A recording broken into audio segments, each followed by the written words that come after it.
Bonjour, soyez les bienvenus à Wodeck, c'est la ferme du Buisson ici, installée temporairement chez Peter Frischkorn. Je vous invite à me suivre pour faire la visite des lieux.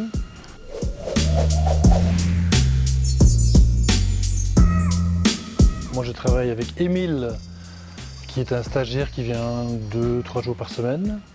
Et il y a de temps en temps l'un ou l'autre bénévole qui vient prêter main forte aussi. Et Peter, lui, est pensionné, mais il travaille plus que moi, et plus que toute l'équipe réunie.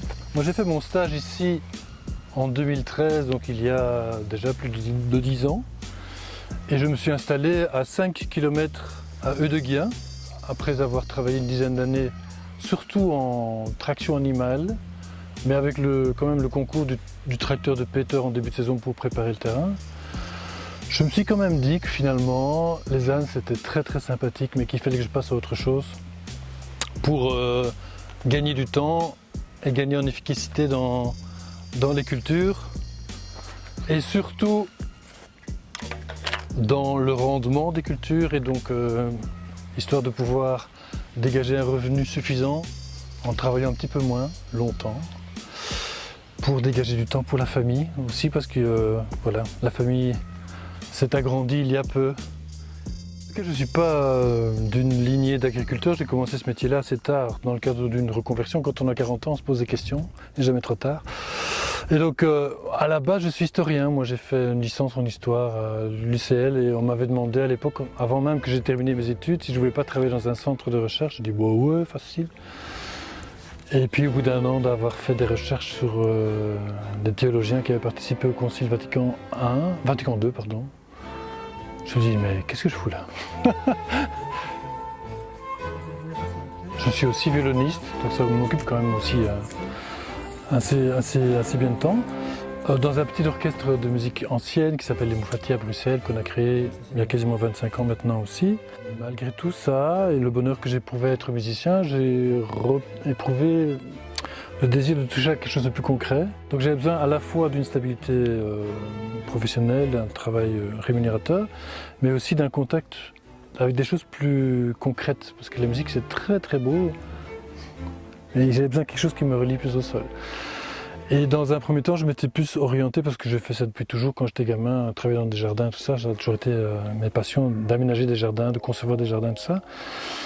Et puis je me suis dit, mais qu'il y avait peut-être encore moyen de faire quelque chose qui touche à quelque chose de plus essentiel que simplement de l'ornemental dans des jardins. Je me suis dit, on va essayer de travailler sur la production de légumes, et donc comme ça, par le hasard, j'ai rencontré quelqu'un qui donnait des cours de jardinage écologique. Et puis ça a embrayé sur la formation au crabe en agriculture biologique, qui a duré 2 ans. Donc il y avait des stages, dont celui que j'ai fait ici, et des cours B pour apprendre la gestion. Et donc ça me fait encore beaucoup de bien d'être en contact avec la végétation, avec la nature, avec tout ce qui pousse, parce que c'est un rythme très apaisant. Voilà, on parvient à s'ancrer beaucoup mieux. Et puis l'autre avantage aussi, c'est que on n'a pas le même patron que quand on est salarié.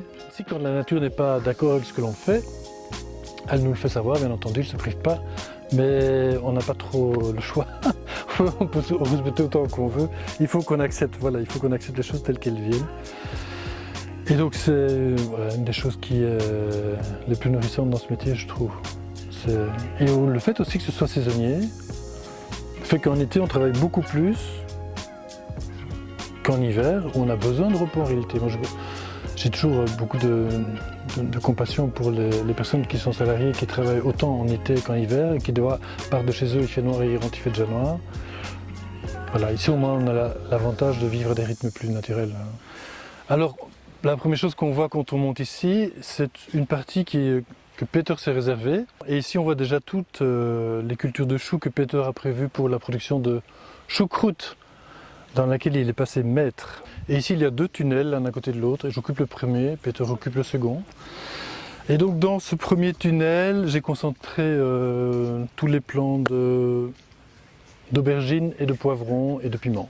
C'est tous des plants que j'ai commandés à un pépiniériste, de Coster pour ne pas le nommer. Et donc ce sont tous des plants qui sont sélectionnés pour justement leur rendement. C'est aussi une des étapes, un des passages que je me suis dit que je devais faire, c'est que au-delà de mécaniser la production, il fallait aussi que je choisisse peut-être des variétés qui soient d'office plus productives.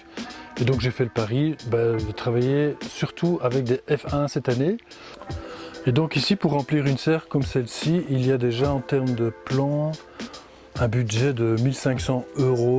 Du coup, quand on se lance dans ce type d'équation, il faut forcément assurer la rentabilité évidemment des plantations. Et donc j'ai mon propre circuit de distribution, les gens viennent à la ferme où je distribue des paniers sur Bruxelles. Puis le gros de la production est destiné à la coopérative.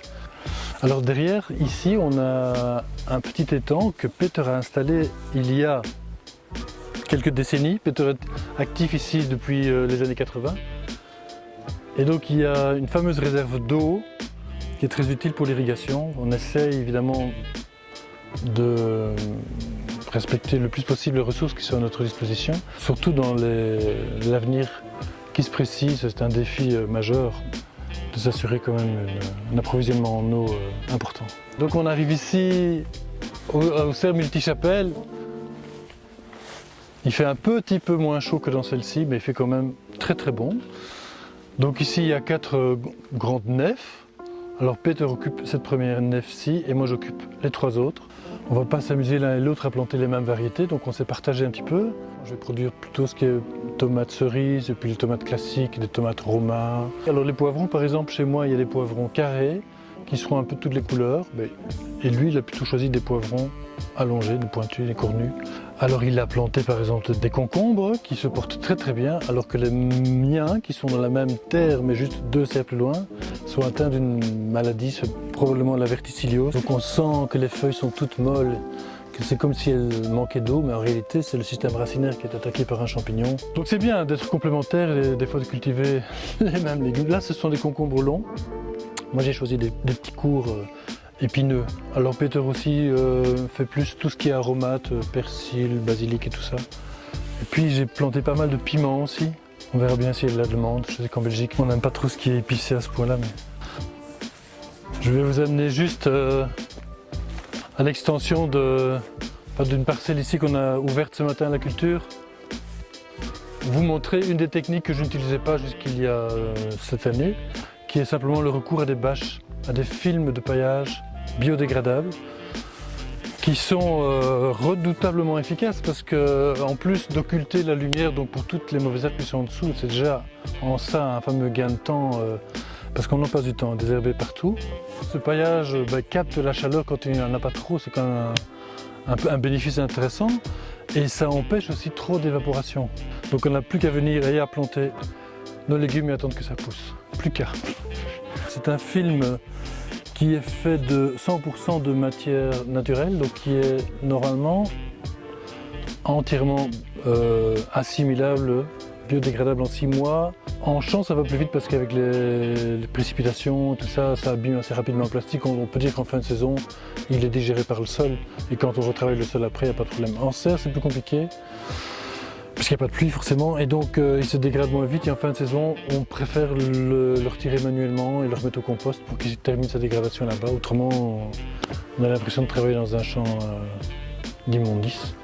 C'est beaucoup moins agréable et poétique. Il y en a eu pour je dirais 1 500 € de plastique comme ça pour couvrir toutes les parcelles de champ. Mais ça économise du travail. Ah oui, ça économise beaucoup de travail.